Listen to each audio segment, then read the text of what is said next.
Yeah, absolutely. I spoke when I came here about that.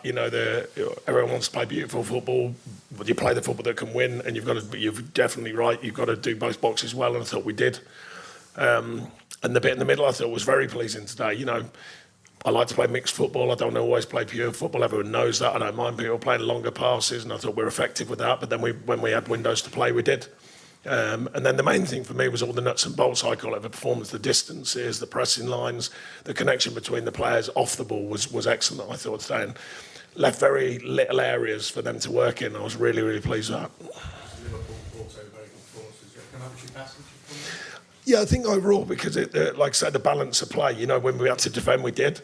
And then when we could play, we did. When we had to clear our lines and do the basics, we did. And, everyone's looking for the right decisions from players, and they've certainly made a lot of very good decisions today. The three things I work with the players on, there's only three things that can happen in football. You've got it, they've got it, and no one's got it. And we've got all of them right today, in my opinion. When they've got it, our shape was good, our willingness and desire to press and compete. When we had it, we found different ways of operating to go and open up them. And then the bit in between, when the ball's bouncing around, who's going to win it? Who's got the fight in them to go and win it? And I thought we did that fantastically well today. I think it showed aside the way of the game you could play, really attacking football. Well, we didn't come here to not attack, by the way. So, I'm not bothered about that. It doesn't matter to me. Yeah, it's just the way it goes. It's the way you played today. I've always wanted to play. You've got to work with the players you've got. And I think I've always tried to look at and give them a chance of being the best them. Not the best for me. It's not about me. I never tried to look at my brand. I just look at the players and go, right, what's the best way of you operating to be successful? This is a different group. I think there's a real talented group here, and I've said that all along. But you still got to do the basics, the hard yards, win your headers, win your tackles, win your races. I told them that at half-time, sort of stuff that, your Sunday league coach told you when you're a kid. I'm not worried about that because it's so important. And I thought we did all them three things and showed the quality of the players today as well. There's a lot of individual performances. Obviously, we have to mention Sangare because he was brilliant. He's obviously going away. Yeah. Something specifically, he's really emerging as a good player. Yeah, he's done well since he's been here. I thought Elliot today was me for outstanding because as a manager, we look at the game differently, and he did all the nuts and bolts I've been mentioning in the last few weeks. I said about his development, doing the hard yards, getting in the right positions, getting in the right pressing lanes, breaking the game up. We know he can play. But I thought that was our thing. Igor's learning all the time. He played strong today. Callum's come back in, done well. Amari's doing well. There's so many. And the players on Thursday played as well. So I knew when I come in here and I spoke to the players, it's got to be a squad mentality. It can't just be the team or the 11 they're playing. It's hard to pick 11 because you've got to let people down. But this is not so difficult in the sense they are playing football because of all the games. But equally, everyone's got to know their roles and responsibilities whenever they go in the team. And I was absolutely delighted with that over there. And then... the last game over at Utrecht and then today. Sean, I take on board what you just said about it being a team thing, but when Sangare was signed, Forest really hoped he was going to be a key figure and an integral figure in this side. Are you seeing signs that he can be that kind of player? Well, he's certainly put a shift in for us, and we know he can play. We know he understands the game, and I think previously he's had a few injuries as well, which has maybe cost him. I've enjoyed working with him. He works hard on the training pitch, comes in with a smile, and gets on with it. And, he's one that's certainly shown what he can do, and he continues to do so with a great goal today. There's a lot of players over here. I mean, I could wax lyric about so many today on a day like today. I mean, I thought everyone was absolutely top draw. And then the players who played on Thursday as well. I thought that was a very strong performance. Another day, at half-time, you're 3-0 up and the game's over. It wasn't, but the mentality was absolutely clear to see. We were still going for the win, and we'd got the win on Thursday. And today, the mentality was clear to see, and I've been really, really pleased with the players, and they deserve a lot of credit for that. They've been through a lot of different changes. They've accepted this change with me and my staff, and they've accepted the work they've been doing. Sangare's goal was finished, but it was also a great team goal as well. Did that kind of personify what you want to see? Yeah, I prefer them boring 1-0s, you know that. God, far too exciting when they start passing it around and knocking goals in like that. No, but it was a fantastic finish, and I said to him that our game plan today was actually a more generalised game plan, framework and freedom. Your framework's got to be right. They understand that the framework, the tactics and the delivery of tactics is so important. But then the freedom to go and play. And I was really pleased with that, the anticipation of each other in possession, the anticipation of working to get the ball back and then delivering that first pass. And if you get your first pass away, you're often in a position where you start connecting. And I was really pleased with that today.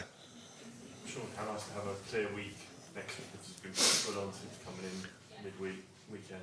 Yeah, I think it's important. We have got, and then we've got loads more games coming, which I reminded the players of, but they definitely need some downtime. It's finding the balance between the hard work that I think there was needed to get them to where I want them to be, but then the rest and recuperation to make sure they can deliver that hard work.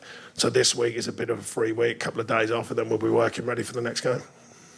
Do you want to say about the mentality? You touched on the mentality there, but after you lost to Bournemouth, you recovered. After you lost to Brighton, you recovered. After you lost to Everton, you recovered really well. But just sort of, the mental state of the players to be able to do that, you can recover so quickly. I mean, look, you become resilient from what you do, and it's not a pure business professional football. There's going to be challenges for players, challenges for myself.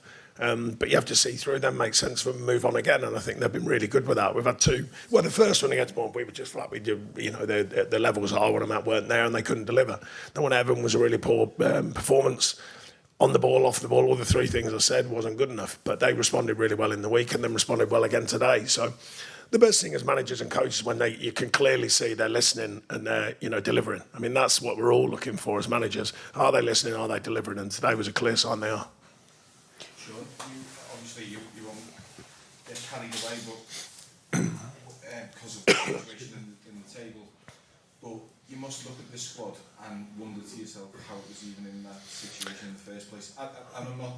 No. About what's gone before. No, but the thing is, I've said to some of the players though, football now is, for me, is massively misinterpreted. With signings. Because everyone goes, they bought this player for a lot of money. He must be brilliant. It doesn't matter anymore. It don't have to be brilliant anymore to cost a lot of money. You either pay it or you don't. And I think they'll sign some good players, but they're equally players who are learning about the Premier League. Not many of them coming here with 50, 100 game Premier League experience. Premier League's a different league. And I've had to speak to some of the players individually. Say, look, don't over-question yourself. Amari was one. Dan Doyle, I think, is working terrifically hard. I said, it's not easy to come into the Premier League and just go, bang, that's it, I'm a Premier League player. So it does take a bit of time, and time's the hardest commodity as a manager. And for fans as well, because the expectation rises when they see a fee. That's it nowadays. So I don't see that. I just go, look, don't forget about the fee. We'll teach you and hopefully you'll learn from us about what the Premier League requires. And I think there's signs that they are doing that. Yeah. I noticed on when the third goal went in, normally you're quite get back on it as quick as you can, but you turned around and said to Steve and Ian, what a goal, and you put your hand on your head. So that was the sign of... I said, I'll have to look at that back. I'll have to get VAR to have a check on that. Not my style. I'm disappointed in myself if I got involved in that nonsense. Trust me, but... It was clearly a sign that you're enjoying yourself. No, I'm enjoying it. I mean, it's a challenge. It's quite obvious the challenge, so many games and injuries and all that. But, still, you've got to find enjoyment from it. I think the collective mental sort of attitude here has been fantastic since we came in. The fans, and the fans, they play their part of the team. Everyone was responding to what we're trying to offer them. Because without that, you can't do it as a manager. You need the players to respond to what you're trying to guide them towards. And I've been really, really pleased with that. Sure, you mentioned time as manager. Tom spoke very well. He spoke very glowingly of friendship before this game. It feels like he's struggling to get that consistency at the moment with his team. Does that surprise you at all? But you bring new ways in. It's not you don't just click your fingers with a group of players. They sign players. You've got to re-educate in your way. That doesn't mean no disrespect to any other managers, in your way and your style. And it takes time. But there is no time now. Hero to zero every week now. And that's just the way, the nature of the world, not just football. So you just roll with the punches, and he's a very bright football man, I think, and he knows what he's doing without a doubt. And just on the first goal that you scored, people look at Archie Gray and maybe Vicaria's mistake, but Tottenham at times have had issues with playing out from the back. Was that something that you were very aware of, the way Sangare is onto it? No, I just think the modern game has changed. Well, actually, this year it's changing again because there's more long balls than there has been in years in the Premier League. At the end of the day, people have changed. People will see goals go in and they go, yeah, but that's part of their philosophy. I'm going, how about changing that and stopping the goal going? And personally, that'd be my belief. But that's up to them. It's up to other managers, up to fans, what they want to see, how they want it to go. I always like the bit when you win. That's my favourite bit. So that's all I try and do is create teams that can win. Sean, Last one. Thomas been saying before he wanted to score more goals. Was it pleasing to see him get two? Yeah, really pleased. I mean, we know he can do that. I mean, the second one, cross shot, is irrelevant because it's still a great delivery either way. It goes in, so it's a shot. If it doesn't go in, it's still a fantastic ball in. I'll give him the benefit of the doubt because I know he scored them type of goals before. He's working hard. He's working very hard out of possession. I think that's a key thing for him to keep developing that side of his game and the tactical understanding. And he's doing very well with it.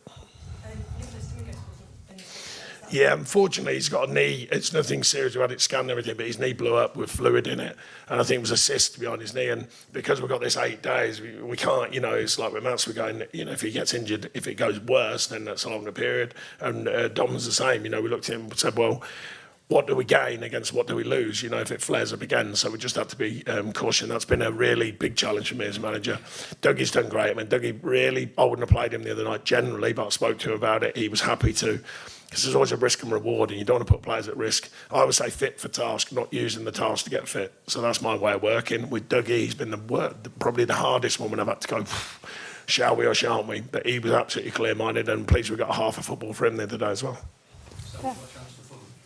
Who's that? That sells. We'll wait and see how it settles, but it's certainly a better chance than if he'd played today. John did brilliant though. Fair play to him. Clean sheet, yeah, did fantastic, yeah.